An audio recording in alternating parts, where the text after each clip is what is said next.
అందరికీ నమస్తే. మొత్తానికి తెలంగాణ రాష్ట్రంలో బై ఎలక్షన్స్ రాబోతున్నాయా? ఏదైతే పార్టీ ఫిరాయింపు బీఆర్ఎస్ పార్టీ బీఫామ్పై గెలిచినటువంటి 10 మంది ఎమ్మెల్యేలు ఈరోజు కాంగ్రెస్ పార్టీలో చేరినటువంటి వారికి భవితవ్యం ఏ విధంగా ఉండబోతుంది?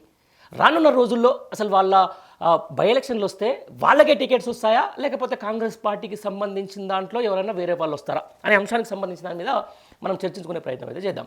ఈరోజు ఎవరైతే పార్టీ ఫిరాయింపుకు పాల్పడ్డటువంటి బీఆర్ఎస్ పార్టీ నుంచి గెలిచి కాంగ్రెస్లోకి వెళ్ళినటువంటి ఎమ్మెల్యేలంతా కూడా వేం నరేందర్ రెడ్డి సమక్షంలో ఖైరతాబాద్ ఎమ్మెల్యే అయినటువంటి దానం నాగేందర్ ఇంట్లో సమావేశమైనట్లుగా మనకు ఒక సమాచారం అయితే అందుతూ ఉంది.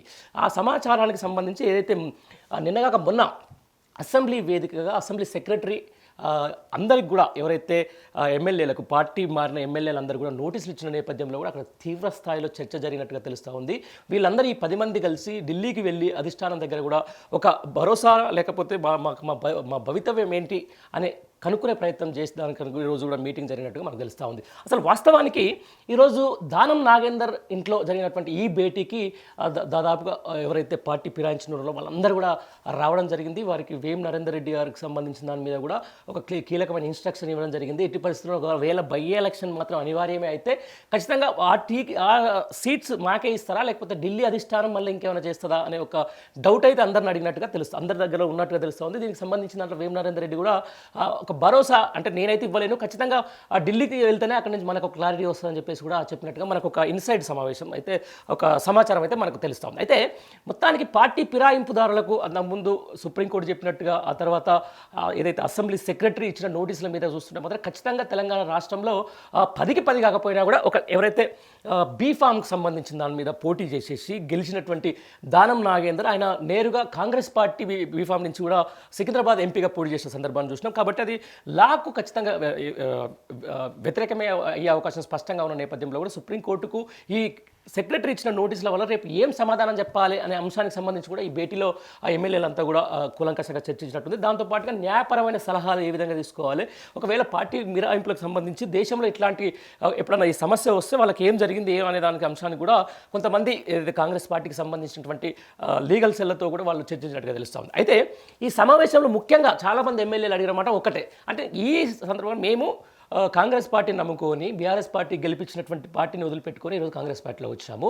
అయితే నెక్స్ట్ ఎక్కడైతే కాంగ్రెస్ పార్టీలో ఏదైతే ఢిల్లీ నుంచి కూడా అక్కడ క్యాండిడేట్లని కూడా ఖరారు చేస్తే మనందరికీ తెలిసిన విషయమే. అయితే అక్కడ ఉన్నటువంటి కాంగ్రెస్ నాయకులకు ఒకవేళ బై ఎలక్షన్లు అనివార్యమైతే కాంగ్రెస్ నాయకులను ఏ విధంగా బుజ్జగించాలి, ఒకవేళ బుజ్జగించిన తర్వాత వాళ్ళు నిజంగా రేపు ప్రభుత్వానికి వ్యతిరేకంగా రేపు నామినేషన్ వేస్తే ఏం చేయాలి అనే అంశానికి సంబంధించి కూడా ఈ సమావేశంలో చర్చకు వచ్చినట్టుగా తెలుస్తూ ఉంది. అయితే మొత్తానికి ఏదేమైనా కూడా తెలంగాణలో బై ఎలక్షన్లు అనేది దాదాపుగా రావడం ఖాయంగా మనకు స్పష్టంగా తెలుస్తూ ఉంది. ఆ బై ఎలక్షన్లో ఏ విధంగా ఉండబోతుంది, ఇప్పటికే ప్రభుత్వం మీద కూడా చాలా వ్యతిరేకత అయితే మనం చూస్తూ ఉన్నాం. ఆ వ్యతిరేకతకు సంబంధించి నేరుగా కాంగ్రెస్ పార్టీ ఎక్స్ హ్యాండిల్లో పెట్టినటువంటి ప్రజాభిప్రాయ సేకరణలోనే కూడా వాళ్ళకు దగ్గర 70% మంది ప్రజలు వ్యతిరేకంగా ఓటేయడం జరిగింది. దాంతోపాటు రైతు బంధు అంశానికి సంబంధించి అయితేనేది, లేకపోతే సంక్షేమ పథకాలకు సంబంధించిన అంశాలు అయితేనేది, లేకపోతే హైడ్రాకు సంబంధించిన అంశాలు అయితేనేది, లేకపోతే మూసీ సుందరీకరణ సంబంధించిన అంశాలు అయితేనేది, లేకపోతే పార్టీలో ఉన్నటువంటి ఎమ్మెల్సీలే ఈరోజు ప్రభుత్వానికి వ్యతిరేకంగా మాట్లాడుతున్న సందర్భాన్ని మనం చూసినాం. తర్వాత ఏదైతే బీసీ కులగణన సంబంధించిన దాంట్లో కూడా తప్పులు లెక్కలు చూపించిందని మనం చూసినా మొత్తానికి జనంలో మాత్రం ఒక విపరీతమైనటువంటి ఈ కాంగ్రెస్ ప్రభుత్వం మీద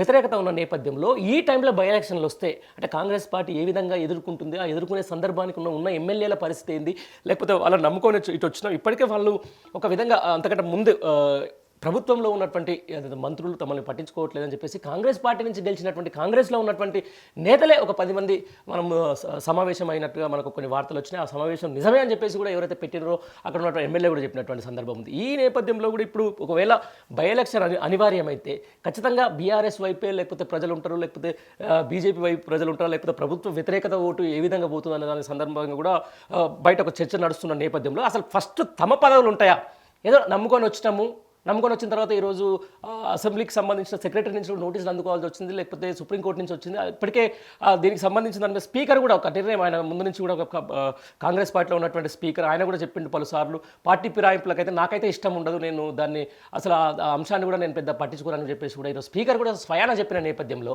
ఒకవేళ బై ఎలక్షన్లు వస్తే ఏ విధంగా జరుగుతుంది, ఒకవేళ బై ఎలక్షన్లో ఏ విధంగా ఎదుర్కోవాలి, ఆర్థిక సహాయం ఏ విధంగా ఉండాలి, మొన్ననే వాళ్ళు ఎలక్షన్లు పోటీ చేశారు కాబట్టి మళ్ళీ ఇప్పుడు వాళ్ళకి ఏ విధంగా వస్తుంది, ఒకవేళ టికెట్స్ తమకే వస్తాయా, లేకపోతే అక్కడ ఉన్నట్టు ఏ విధంగా అక్కడ కాంగ్రెస్లో ఉన్నటువంటి వీళ్ళ మీద పోటీ చేసినటువంటి వాళ్ళని ఏ విధంగా చేయాలన్న సందర్భాన్ని మనం చూస్తున్నాం. దీంతో పాటు ఏదైతే మొన్న పటాన్ చెరుకు సంబంధించిన దాంట్లో కూడా చూసినాం, అక్కడ ఉన్నటువంటి బలమైన నేతగా కాటా శ్రీనివాస్ ఎవరైతే ఉన్నారో ఆయన పార్టీ మారినటువంటి గూడెం మైపాల్ మీద ఎంతగా ఫైర్ అవుతున్నారో, ఏ విధంగా రాస్తారోకలు ధర్నాలు దిగుతున్నారో మనం చూస్తున్నాం. ఈ నేపథ్యంలోనే ఖచ్చితంగా ఈరోజు వేం నరేందర్ రెడ్డి ఆధ్వర్యంలో జరిగినటువంటి దానం నాగేందర్లో జరుగుతున్నటువంటి ఈ భేటీలో పలు కీలకమైన అంశాలకు సంబంధించి లేకపోతే పలు వాళ్ళ వాళ్ళ భవితవ్యం గురించి కూడా ఎమ్మెల్యేలంతా కూడా చర్చించినట్టుగా తెలుస్తూ ఉంది.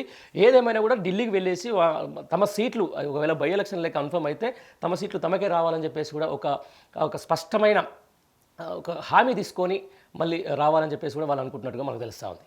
Thank you.